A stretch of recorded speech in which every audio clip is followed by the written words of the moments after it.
السلام علیکم ورحمۃ اللہ وبرکاتہ۔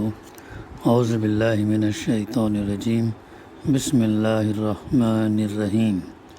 اذا جاء نصر اللہ والفتح ورأیت الناس يدخلون فی دین اللہ افواجا فسبح بحمد ربک واستغفر انہ کان توابا۔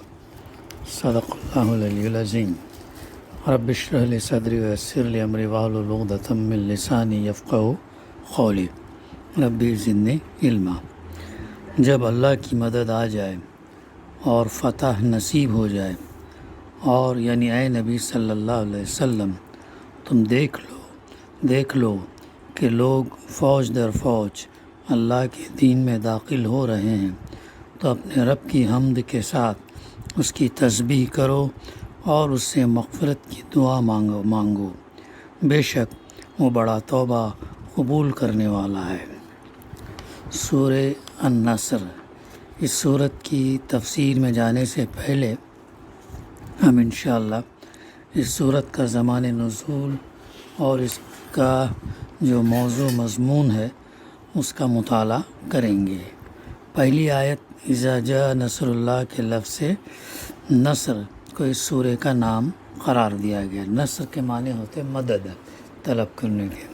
اور زمان نزول کے بارے میں حضرت عبداللہ بن عباس رضی اللہ کا بیان ہے کہ یہ قرآن مجید کی آخری صورت ہے، بہت امپورٹنٹ۔ پہلی صورت سورہ علق کی 5 آیتیں نازل ہوئی اور یہ آخری صورت ہے مکمل جو اللہ کے رسول صلی اللہ علیہ وسلم پر نازل ہوئی، یعنی اس کے بعد کوئی مکمل صورت اللہ کے رسول صلی اللہ علیہ وسلم پر نازل نہیں ہوئی۔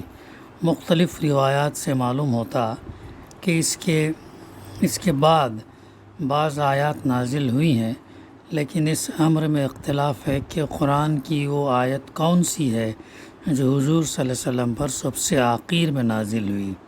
بخاری اور مسلم میں حضرت براء بن عازب کی روایت یہ ہے کہ وہ سورہ نساء کی آخری آیت ہے، یستفتونک قل اللہ یفتیکم فی الکلالہ۔ امام بخاری نے ابن عباس رضی اللہ کا قول نقل کیا ہے کہ آیت ربا، یعنی جس آیت میں سود کی حرمت کا حکم دیا گیا، قرآن کی سب سے آخری آیت ہے۔ اس کی تائید ان روایات سے بھی ہوتی ہے جو امام احمد اور دوسرے محدثین وغیرہ نے حضرت عمر رضی اللہ سے نقل کی ہے، مگر ان میں یہ نہیں کہا گیا کہ یہ آخری آیت ہے، بلکہ حضرت عمر رضی اللہ کا قول یہ ہے کہ یہ سب سے آخر میں نازل ہونے والی آیت میں سے ہے۔ ابو عبید نے فضائل القرآن میں امام زہری کا اور ابن جریر نے اپنی تفسیر میں حضرت سعید بن المسیب کا قول نقل کیا ہے کہ آیت ربا اور آیت 3 یعنی سورہ بقرہ رکوع 38-39 قرآن میں نازل ہونے والی آخری آیات ہیں۔ اور ابن جریر نے حضرت عبداللہ بن عباس رضی اللہ کے ایک دوسرا قول یہ نقل کیا، واتقوا یوما ترجعون فیہ، سورہ بقرہ قرآن مجید کی آخری آیت ہے۔ تو اسی طریقے سے الفریابی نے اپنی تفسیر میں ابن عباس کا جو قول نقل کیا اس میں یہ اضافہ ہے کہ یہ آیت اللہ کے رسول صلی اللہ علیہ وسلم کی وفات سے 81 دن پہلے نازل ہوئی تھی۔ اور سعید بن جبیر کا قول جو ابن ابی حاتم نے نقل کیا اس میں اس آیت کے نزول اور حضور صلی اللہ علیہ وسلم کی وفات کے درمیان صرف 9 دن کا فاصلہ ہے۔ امام احمد کی مسند اور امام حاکم کی المستدرک میں حضرت ابی بن کعب کی روایت یہ ہے کہ سورہ توبہ کی آیت 128 اور 129 سب سے آخر میں نازل ہوئی ہے۔ اور آیتوں کے متعلق جو ہے تھوڑا اختلاف ہے، لیکن سورت جو مکمل جو نازل ہوئی آخر میں وہ کون سی ہے؟ سورہ النصر یہ ہے۔ تو حضرت عبداللہ بن عمر رضی اللہ کی روایت ہے کہ یہ سورت حجۃ الوداع کے موقع پر ایام تشریق کے وسط میں بمقام مینا میں نازل ہوئی، اور اس کے بعد حضور صلی اللہ علیہ وسلم نے اپنی اونٹنی پر سوار ہو کر اپنا مشہور خطبہ ارشاد فرمایا۔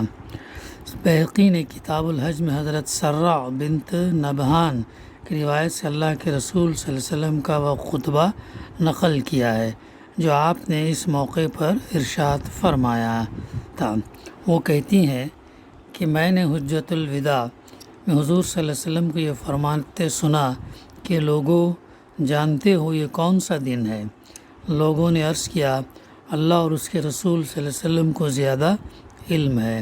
فرمایا یہ ایام تشریق کا بیچ کا دن ہے۔ پھر آپ نے پوچھا جانتے ہو یہ کون سا مقام ہے؟ لوگوں نے عرض کیا اللہ اور اس کے رسول کو زیادہ علم ہے۔ فرمایا یہ مشعر حرام ہے۔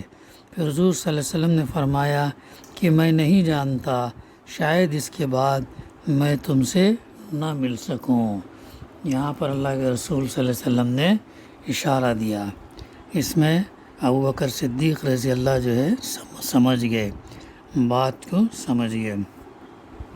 خبردار رہو، تمہارے خون اور تمہاری عزتیں ایک دوسرے پر اسی طرح حرام ہے جس طرح یہ دن اور یہ مقام حرام ہے، یہاں تک کہ تم اپنے رب کے سامنے حاضر ہو اور وہ تم سے تمہارے اعمال کے بارے میں سوال کرے۔ سنو، یہ بات تم میں سے قریب والا دور والے تک پہنچا دے۔ سنو، کیا میں نے تمہیں پہنچا دیا؟ اس کے بعد جب ہم لوگ مدینہ واپس ہوئے تو کچھ زیادہ دن نہ گزرے تھے کہ اللہ کے رسول صلی اللہ علیہ وسلم کا انتقال ہو گیا۔ تو یہ ہے جو آخری حضرت سرہ بنت نبہان کی روایت سے جو انہوں نے جو ہے اس کو نقل کیا۔ ان دونوں روایتوں کو ملا کر دیکھا جائے تو معلوم ہوتا ہے کہ سورہ نصر کے نزول اور رسول اللہ صلی اللہ علیہ وسلم کی وفات کے درمیان 3 مہینے کچھ دن کا فاصلہ تھا، کیونکہ تاریخ کی رو سے حجۃ الوداع اور حضور صلی اللہ علیہ وسلم کے وصال کے درمیان اتنا ہی زمانہ گزرا تھا، 3 مہینے کا عرصہ گزرا تھا۔ ابن عباس کا رضی اللہ کا بیان یہ ہے کہ جب یہ سورہ نازل ہوئی تو اللہ کے رسول صلی اللہ علیہ وسلم نے فرمایا مجھے میری وفات کی خبر دے دی گئی ہے۔ کتنی اہمیت کا حامل ہے یہ سورہ النصر، آخری سورت جو اللہ کے رسول صلی اللہ علیہ وسلم پر نازل ہوئی۔ تو آپ نے فرمایا مجھے میری وفات کی خبر دے دی گئی ہے اور میرا وقت آن پورا ہوا۔ دوسری روایات جو حضرت عبداللہ بن عباس رضی اللہ سے منقول ہوئی ہیں ان میں بیان کیا گیا ہے کہ اس سورے کے نزول سے اللہ کے رسول صلی اللہ علیہ وسلم نے یہ سمجھ لیا تھا کہ آپ صلی اللہ علیہ وسلم کو دنیا سے رخصت ہونے کی اطلاع دے دی گئی ہے، یہ سمجھ گئے تھے۔ المومنین حضرت حبیبہ رضی اللہ فرماتی ہیں کہ جب یہ سورہ نازل ہوئی تو اللہ کے رسول صلی اللہ علیہ وسلم نے فرمایا اس سال میرا انتقال ہونے والا ہے، یعنی اللہ کے رسول نے کچھ لوگوں کو بتا بھی دیا تھا کہ جو ہے یہ کیا ہونے والا ہے۔ یہ بات سن کر حضرت فاطمہ رضی اللہ جو ان کی سب سے چھوٹی صاحبزادی تھی کیا کری، رو دی انہوں نے۔ اس پر آپ صلی اللہ علیہ وسلم نے فرمایا میرے خاندان میں سے تم ہی سب سے پہلے مجھ سے آ کر ملو گی۔ یہ سن کر وہ ہنس دی اور قریب اسی مضمون کی روایت بہقی نے ابن عباس رضی اللہ سے نقل کی۔ اس پر جو ہے انہوں نے خوشی کا اظہار کیا، ہنس دیا۔ ابن عباس رضی اللہ فرماتے ہیں کہ حضرت عمر رضی اللہ عنہ مجھے غزوہ بدر میں شریک ہونے والے بڑے بڑے شیوخ کے ساتھ اپنی مجلس میں بلاتے تھے۔ یہ بات بعض بزرگوں کو ناگوار گزری اور انہوں نے کہا کہ ہمارے لڑکے بھی تو اسی لڑکے کے جیسے ہیں، اس کو خاص طور پر کیوں ہمارے ساتھ شریک مجلس کیا جاتا ہے؟ تو حضرت عمر رضی اللہ نے فرمایا کہ علم کے لحاظ سے اس کا جو مقام ہے وہ آپ لوگ جانتے ہیں۔ پھر ایک روز انہوں نے شیوخ بدر کو بلایا اور مجھے بھی ان کے ساتھ بلا لیا۔ میں سمجھ گیا کہ آج مجھے یہ دکھانے کے لیے بلایا گیا ہے کہ مجھ کو ان کی مجلس میں کیوں شریک کیا جاتا ہے۔ دوران گفتگو میں حضرت عمر رضی اللہ نے شیوخ بدر رضی اللہ سے پوچھا کہ آپ حضرات اذا جاء نصر اللہ والفتح کے بارے میں کیا کہتے ہیں؟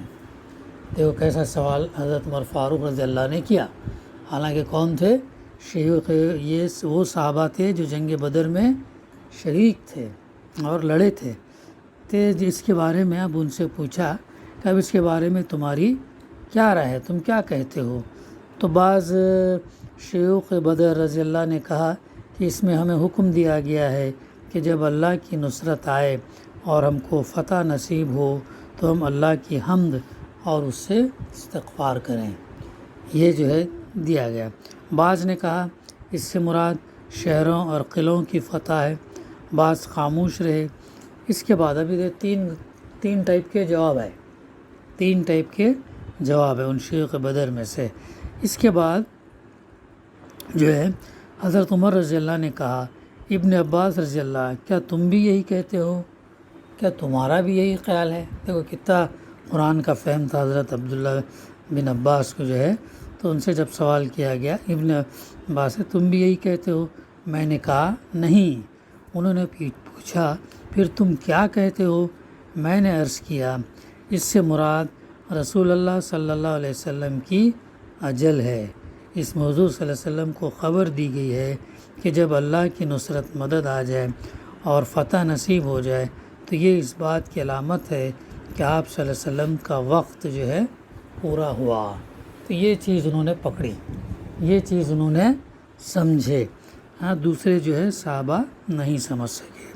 تو اس کے بعد آپ اللہ کی حمد اور استغفار کریں۔ اس پر حضرت عمر رضی اللہ نے فرمایا میں بھی اس کے سوا کچھ نہیں جانتا جو تم نے کہا ہے۔ ایک روایت میں اس پر یہ اضافہ ہے کہ حضرت عمر رضی اللہ نے شیوخ بدر سے فرمایا آپ لوگ مجھے کیسے ملامت کرتے ہیں جبکہ اس لڑکے کو اس مجلس میں شریک کرنے کی وجہ آپ نے دیکھ لی۔ یہ وہ ذہانت تھی، جو سمجھ تھی، فہم تھی جو اللہ سبحانہ وتعالیٰ نے ان کو عطا کیا تھا۔ پھر اس کے بعد اس کا جو موضوع اور مضمون، اس صورت میں اللہ تعالیٰ نے رسول اللہ صلی اللہ علیہ وسلم کو یہ بتا دیا تھا کہ جب عرب میں اسلام کی فتح مکمل ہو جائے اور لوگ اللہ کے دین میں فوج در فوج داخل ہونے لگے تو اس کی معنی یہ ہے کہ وہ کام مکمل ہو گیا جس کے لیے آپ دنیا میں بھیجے گئے تھے۔ تو یہ غالباً 23واں سال تھا، یعنی 23 سال پہلے آپ نے سورہ علق کی 5 آیتوں سے شروعات کی اور آخری صورت جو ہے یہ سورہ نصر، اور جب لوگ جو ہے اسلام میں فوج در فوج داخل ہو رہے تھے، تو اس کے بعد آپ کو حکم دیا گیا کہ آپ اللہ کی حمد، اس کی تعریف، اس کا شکر اور اس کی تسبیح کرنے میں مشغول ہو جائیں کہ اس کے فضل سے آپ اتنا بڑا کام انجام دینے میں کامیاب ہوئے، اور اس سے دعا کریں کہ اس خدمت کی انجام دہی میں جو بھول چوک یا کوتاہی بھی آپ سے ہوئی ہو اسے وہ معاف فرما دے۔ اس مقام پر آدمی غور کرے تو دیکھ سکتا ہے کہ ایک نبی اور ایک عام دنیاوی لیڈر کے درمیان کتنا بڑا فرق ہے، عظیم فرق ہے۔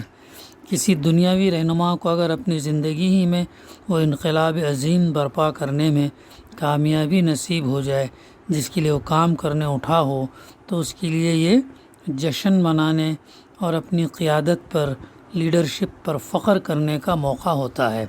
لیکن یہاں اللہ کے پیغمبر کو ہم دیکھتے ہیں کہ اس نے 23 سال کی مختصر مدت میں ایک پوری قوم کے عقائد، ان کے افکار، ان کی عادات، ان کے اخلاق، تمدن، تہذیب، ان کلچر، معاشرت، سوسائٹی کے معیشت، اکنامی، سیاست، پولیٹیکلی اور حربی قابلیت کو بالکل بدل ڈالا، چینج کر دیے۔ دیکھا جائے تو 10 سال کی زندگی مدنی والی، 13 سال تو اللہ کے رسول صلی اللہ علیہ وسلم مکے میں تھے، تو یہ 23 سال کے اندر اللہ سبحانہ وتعالیٰ نے ان حیرت انگیز انقلاب لیا ہے۔ اسی لیے وہ دنیا کے تمام انسانوں میں اول نمبر مائیکل ہارٹ نے دیا ہے۔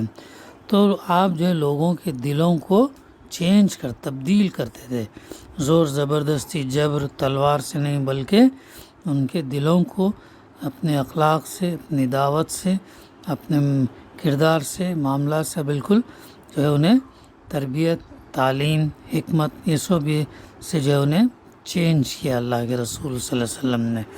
تو جہالت اور جاہلیت میں ڈوبی ہوئی قوم کو اٹھا کر اس قابل بنا دیا کہ وہ دنیا کو مسخر کر ڈالے اور اقوام عالم کی امام بن جائے، مگر ایسا عظیم کارنامہ اس کے ہاتھوں انجام پانے کے بعد اسے جشن منانے کا نہیں، بلکہ حمد اور تسبیح کرنے اور اس سے مغفرت کی دعا کرنے کا حکم دیا جا رہا ہے۔ یہ بہت غور کرنے کی بات ہے، اتنی بڑی کامیابی، تنہا بات کو لے کر اٹھنا اور 1,40,000 یا 1,25,000 صحابہ ایمان لے آنا اور ان کی تمام زندگیاں بدل جانا، کتنا بڑا جشن ہونا ہے۔ لیکن یہاں پہ کیا کہا جا رہا ہے؟ حمد کرو، تسبیح کرو، مغفرت کی دعا کرنے کا حکم دیا جا رہا ہے، اور پوری عاجزی کے ساتھ اس حکم کی تعمیل میں لگ جاؤ۔ تو اللہ کے رسول صلی اللہ علیہ وسلم نے پھر یہ کیا۔ یہ بڑی اہم صورت ہے، اور اس کا جو مرکزی مضمون اور بھی ہے، انشاءاللہ ہم آئندہ اس کا سلسلہ جاری رکھیں گے۔ دعا ہے کہ اللہ سبحانہ و تعالی ہمیں کہنے سننے سے زیادہ عمل کرنے کی توفیق عطا فرمائے۔ ربنا تقبل منا انک انت السمیع العلیم وتب علینا انک انت التواب الرحیم۔ صلی اللہ تعالی علی خیر خلقہ وعلی آلہ وصحبہ اجمعین۔ الحمد للہ رب العالمین۔